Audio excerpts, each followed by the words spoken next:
I remember back when I was a kid, I have loved motorcycles ever since I was a wee lad. I just remember hearing the rumble from blocks away. I can hear that motorcycle coming.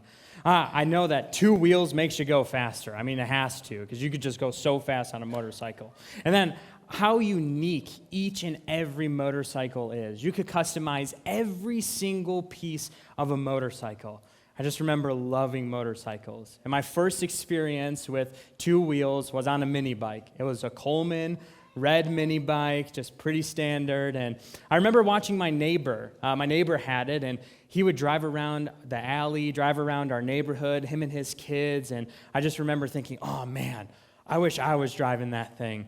And then one day we went over to our neighbor's house, and my neighbor said, hey, Ali, do you want to go check out the bike? Do you want to go ride it? And I was like, yes, I'm so excited. I can't wait to go. So as we go to his garage, I wasn't walking. I was just floating on the clouds because I was so excited. We get into his garage. He starts up his bike. It's got a little purr. And he's like, hey, Ali, let me tell you where all these things are. I was like, okay. So he's like, this is the throttle.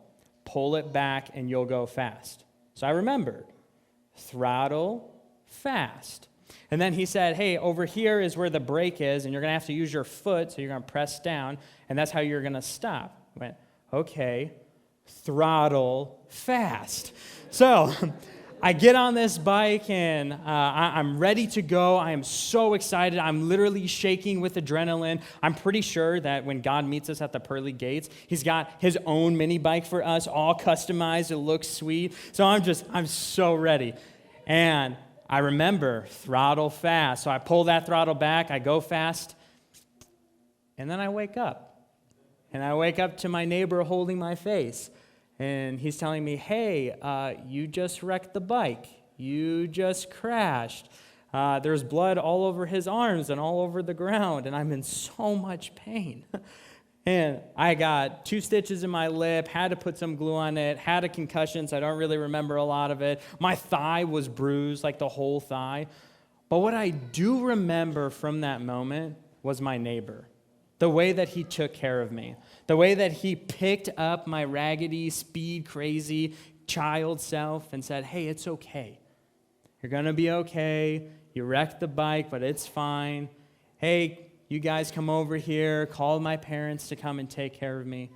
He took care of me, and that left a deeper imprint on me than my scar did. And we have a God who takes care of us in that way, a God who is willing to pick us up when we crash our mini bike. So today, our text is going to be Psalm 23. It was written by David. David was widely known in the Bible. He was one of the Israelite kings. The Bible even accredits a title to him saying he was a man after God's own heart. David was special, and David wrote these books called the Psalms. And the Psalms are songs that he writes to God to focus on different characteristics of God that he appreciates and things that he loves about him. And today, we're going to learn about the God who takes care of us in all situations. So again, that was Psalm 23. We'll start in verse 1. It says, "The Lord is my shepherd. I lack nothing." The word shepherd appears in the Bible over 60 times. And if it's repeated, it's probably important. So we probably should know what a shepherd is. A shepherd is someone, back in biblical times, this was a common job. A bunch of people had this job. But this was a job that was kind of looked down on by society because they were kind of your raggedy people. Like these people were walking with animals and living with animals, and they were like animals. But they were good people. And a shepherd needed some skills. A shepherd needed to be able to lead well. Because if you're a shepherd and you have a bunch of sheep, you got a big flock, a huge herd, like you need to guide them. They need to listen to you. So you need to be able to push them over to one side, push them over to a different side. You need to be a leader. A shepherd also needed to be known by their sheep. I mean, animals are pretty afraid of people. They're pretty skittish. But if you got to know them, you got to be with them, if you walked with them everywhere, if you ate with them, they would know who you are. And they would actually come running towards their shepherd when their shepherd called them. So their shepherd had to be with them all the time. A shepherd also had to be willing to protect their herd. As they're walking with whatever animal, as they're walking with their sheep, there were enemies, there were other animals that wanted to eat them. There were bears, there were lions, there were mountain lions, there were wolves. They wanted to eat the sheep. And what the shepherd had to do was step in the way, step over there and go and fight. Go and protect the sheep that he calls his. A shepherd was a pretty tough job. Shepherd was a very difficult job because they were in charge of all of these sheep. In the second half of this verse, it says, we lack nothing. That means that all of their needs are met. Every single need is met. There's not a single need that they have that hasn't been met. Lacking nothing means that you don't have, that you aren't missing anything. And David's going to tell us what it looks like to have a God who takes care of our needs. And he says this in verses 2-3, so read along with me. He says, he makes me lie down in green pastures. He leads me beside quiet waters. He refreshes my soul. He guides me along the right paths for his name's sake. So I don't know about you guys, but I'm not well known in the sheep world and know all the sheep things. So I turned to Google and looked up, when does a sheep lay down? And what Google said is a sheep will lay down when all of its needs are met. When every single one of its needs are met. When its belly is full, it will lay down. And a sheep laying down is what we're called to do. We are just like these sheep, because if the Lord is our shepherd, then we are sheep, so we're supposed to lay down. And I don't know about you, but when I go to Dollar General and I'm shopping and I find a bag of donuts, I can buy this bag and I could eat them and be full, but what this passage is saying is the Lord will take us to these places, but our belly's already full. So you could buy this bag and not eat it. You actually should lay down because all of your needs are met. You don't have to be eating. You don't have to be drinking water. You could lay down because every single one of your needs has been met by our God. My question for you is, have you ever laid down like a sheep? What I mean by that is, have you ever laid down, looked at your life, and saw that you lack nothing? Because if you're like me, I could totally see every area of my life that I'm missing something. Like, I don't have a motorcycle. I don't have my dog. I don't have my dream car, a 1970 Dodge Charger. Man, there's so many things. The list could go on and on of all these things that I don't have. But I should stop. I should take a look around and look at the things that the Lord has given to me. The ways that God has been generous to me, that he's been gracious to me, all of the gifts that God has given to me. Maybe for you, maybe he's given you a house. And it's not the nicest house. You don't have a gold toilet that has, seat warmers in it. But you do have a home. You have a room. You have a kitchen. You even have a fridge. The Lord has given you everything that you need. Or maybe the Lord has given you a job. It's not your dream job. You can't go out to eat 5-course meal every single night. But what you do have with your job is you have enough money to provide for your family. You can buy groceries. Your fridge is filled with food. You could open and close that door 100 times before it's empty. The Lord has provided for you. The Lord has taken care of your needs. And the Lord provides for our needs, and the Lord also does some other things. The Lord takes care of our safety. That's what David goes on to say in verse 4. Verse 4 says, "Even though I walk through the darkest valley, I will fear no evil, for you are with me.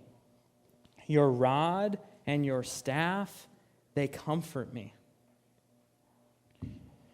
What he's saying is the Lord has a rod. And this rod, what it's used is to protect us. And the Lord has a staff, and this staff is used to guide us.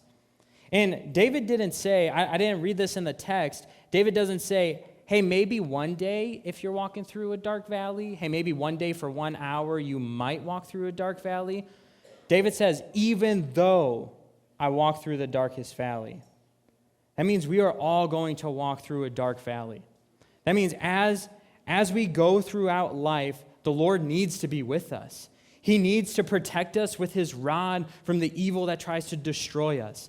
He needs to be ready to attack for us. And that's what the Lord does for us. And then the Lord also with his staff needs to guide us to make sure that we are walking the correct way instead of walking the wrong way. The Lord uses his rod and his staff to guide and protect us. And that gives us comfort because we know that God is with us. He is a good shepherd who is always walking through life with us. He's there to protect us. And what's scary about being in a valley is there's 2 mountains all around you. And when you're walking through a valley, you can't see everything. You can only see what's in front of you. But when you're on a mountain, you can see everything. That's why we need our God to be with us as we're walking through the darkest valley, as we're walking through something that is scary. Maybe for you, maybe the valley that you're walking through is this holiday season. This holiday season, you're going to a family member's house and you know that there's tension between you and that family member. Maybe you've had tension for an hour. Maybe it's been a few days. Maybe it's been a few years. Maybe it's been a decade. You have a lot of tension with them. And you know that when you walk inside those doors, it's going to be hard. It's going to be scary. But you have nothing to fear because the Lord is with you. He's there with his rod to protect you from the lies that they tell you, the ways that they tear you down. He's there to encourage you.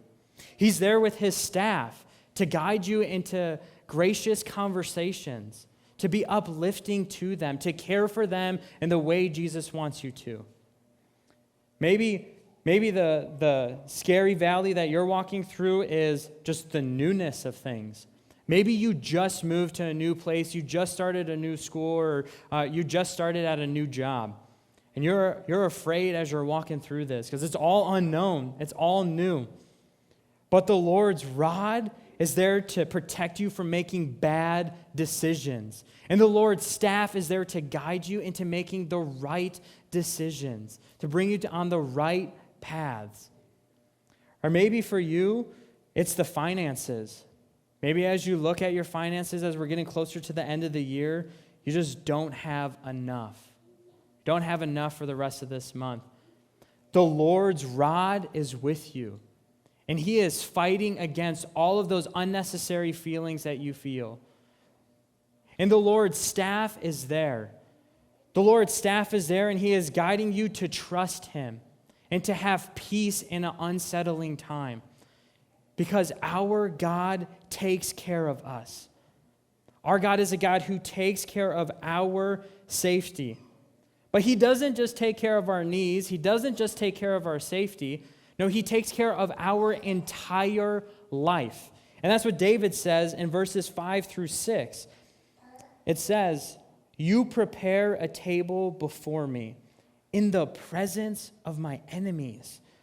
You anoint my head with oil. My cup overflows. Surely your goodness and love will follow me all the days of my life, and I will dwell in the house of the Lord forever." What the Lord does for us is he prepares a table. But he doesn't just prepare a table for us. He actually pulls the chair back and he says, "Hey, take a seat. This is your table. This is the table that he's made for each and every one of us, that has everything that we could ever need." And back in David's time, what it meant to prepare a table for somebody was you were claiming responsibility of them. So with God saying he prepared a table for us, He's claiming responsibility of us. He's taking care of all of our needs. He's taking care of all of our safety because he is a God who takes care of us. And the verse says we're still surrounded by our enemies. We're surrounded by those things that want to destroy us. But the Lord is still with us. We're not alone. His rod and his staff are with us as we're sitting at the table. He never leaves us alone. He's right there with us.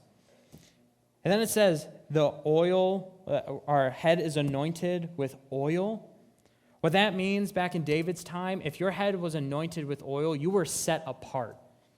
When God anoints our head with oil, he calls us his own. He calls us his child. He says, you deserve this seat. You are my child. You can sit at my table because I've prepared it for you. That's who our God is. And then he says, our cup overflows. The Lord blesses us with everything that we have. He gives us all of our needs. He meets them. And then he keeps going. Our God is gracious and kind, and he gives too much to us that our cup literally overflows. And it doesn't stop there.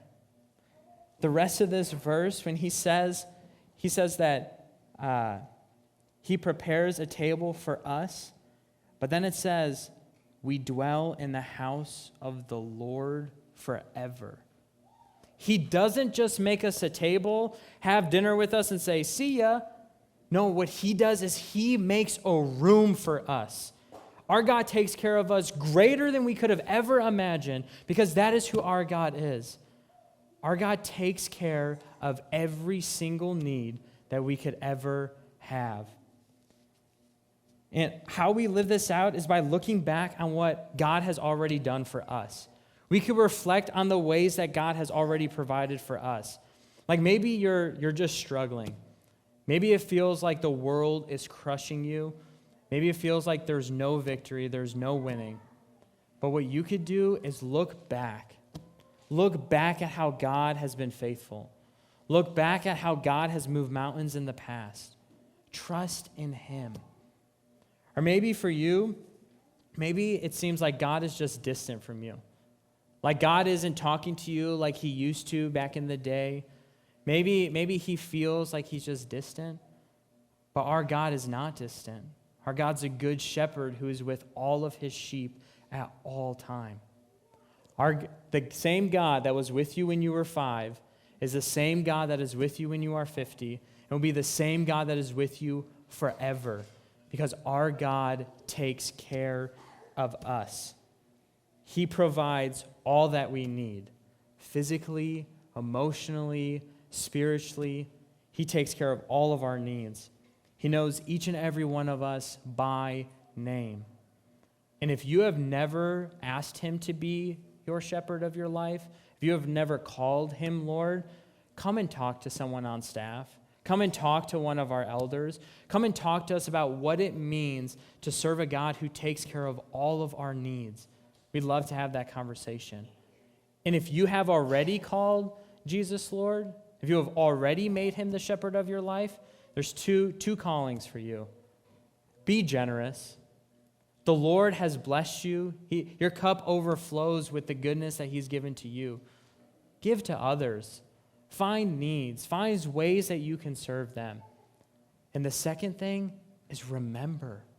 Reflect and look back at how God has taken care of you and the ways that God has moved in your life. Remember, all of our needs are taken care of because our God takes care of us. The Lord is our shepherd, and we have everything we need. Let's pray.